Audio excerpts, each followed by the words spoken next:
Hello guys, my name is Crystal and welcome to my YouTube channel. It's quiet upstairs now. So I had a most horrific weekend full of noise, which was it's obviously trying to make me ill or give me some sort of heart attack with the loud thumpings on the ceiling. I'm not a young woman anymore. I'm middle-aged.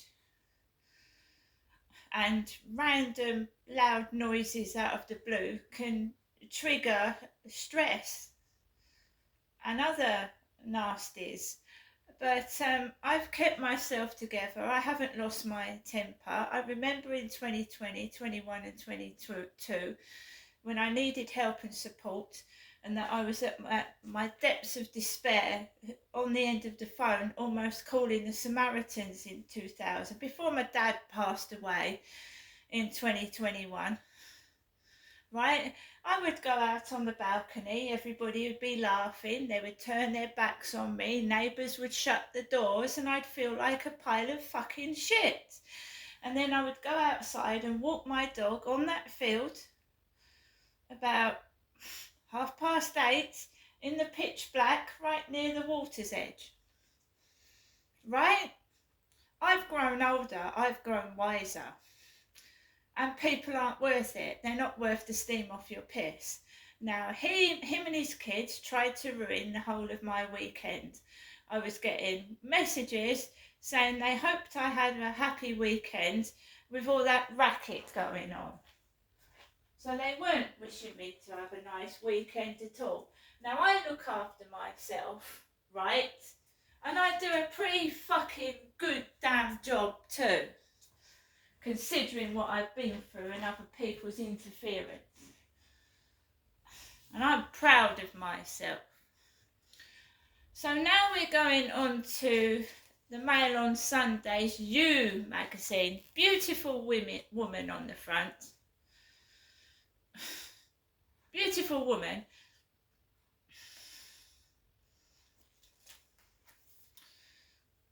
So we're going on to Who Are You Calling Vulnerable?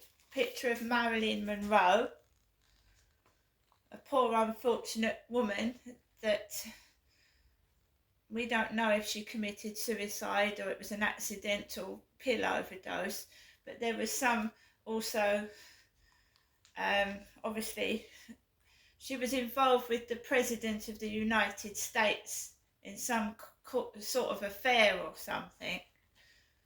And the next thing you know, she's dead with a bottle of pills by her side. Right, so they've chosen a picture of Marilyn Monroe, another woman like Princess Diana that died at 36 years of age. And Marilyn was found nude next to a bottle of sleeping tablets. Suicide, that's what they said. Right, so we read this piece in the You magazine. Just listen to the wording. I'm not bothered by any of the words men use about women that we're supposed to hate. Fat, old, slut, or even a fat old slut. It'd be interesting to meet who wrote this. In my experience, they say more about the person using them than the one they're aimed at. But if there's one word used by men about women that is guaranteed to get me fuming, it's vulnerable. Dictionary definition. Able to be easily hurt, influenced or attacked. Not always the case. I class myself as a vulnerable woman. No man has called me vulnerable. I've said it often enough. I'm a vulnerable person. It doesn't always mean the way it's been defined here. With the rise of therapy culture and the fetishization of feelings, sad girls have taken over from bad girls. Vulnerability is touted by men as an attractive trait. Well, I don't know who this woman's been talking to, because I'm a woman and I get treated like I'm a fella. I recently read a journalist talking approvingly of 3 famous women he'd interviewed, all very different, and he used the word vulnerable of all of them. Then there was the interview with Richard E. Grant. Why do I love Barbara Streisand so? Asked Grant. I think because she is singular, contradictory, authentic, original, hilarious, heartbreaking, vulnerable, and iron-willed. There are many words that might describe Barbara Streisand, but vulnerable wouldn't be one of them. That's a bit like saying Napoleon was nervous.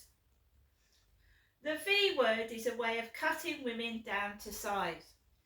In the play I'm writing about Marilyn Monroe. She reflects, most men want to see me suffering on the screen. They call it vulnerable so it doesn't sound bad, but that's just a fancy word for easy to hurt.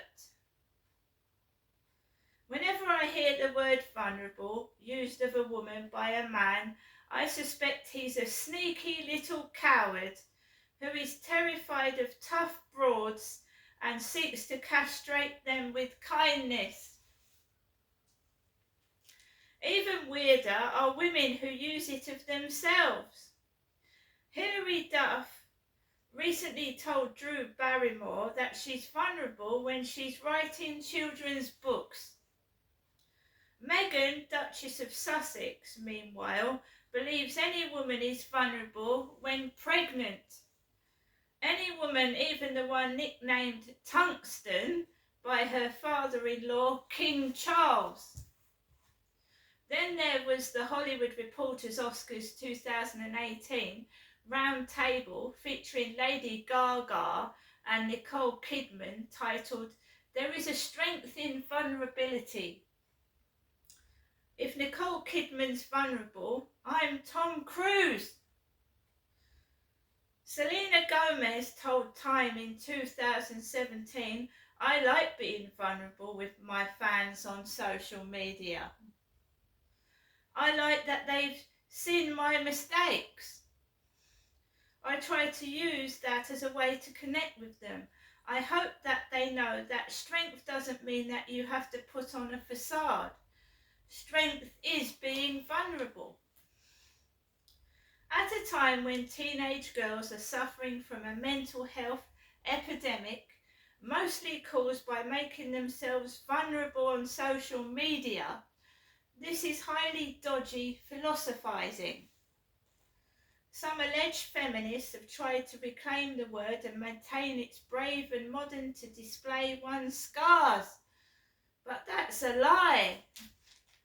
Women have always been given approval for showing their emotions and appearing weak.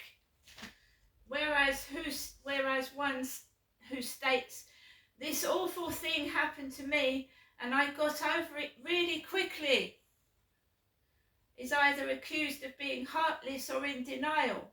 In an age of demonisation of the stiff upper lip, the lucky broad whose bad experiences bounce off rather than damage her threatens the touchy-feely status quo. I remember reading an interview with the singer Blue Cantrell in which the female journalist expressed prurient concern over the hardness of the self-possessed star in dealing so honestly with her porno past. Pornographic past, guys. I was poor. It paid the rent. To be so sorted was judged a character flaw, yet to have been vulnerable would doubtless have endeared Cantrell to her examiner. In the past, ambitious women had to pretend to be stupid to be acceptable.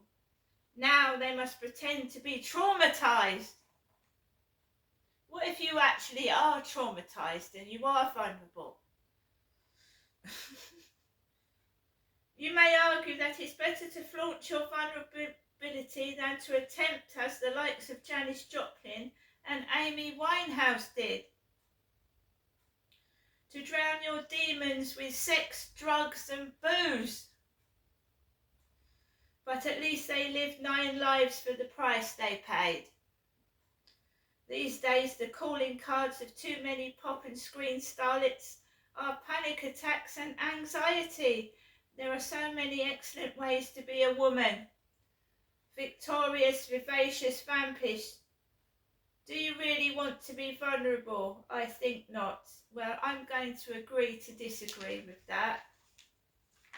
Utter bollocks. Now I'm going to get on with the rest of my day. I want to read another piece in the Mail on Sunday. But it is okay to show your vulnerable side. We're not all cast iron and ice, you know. See you later.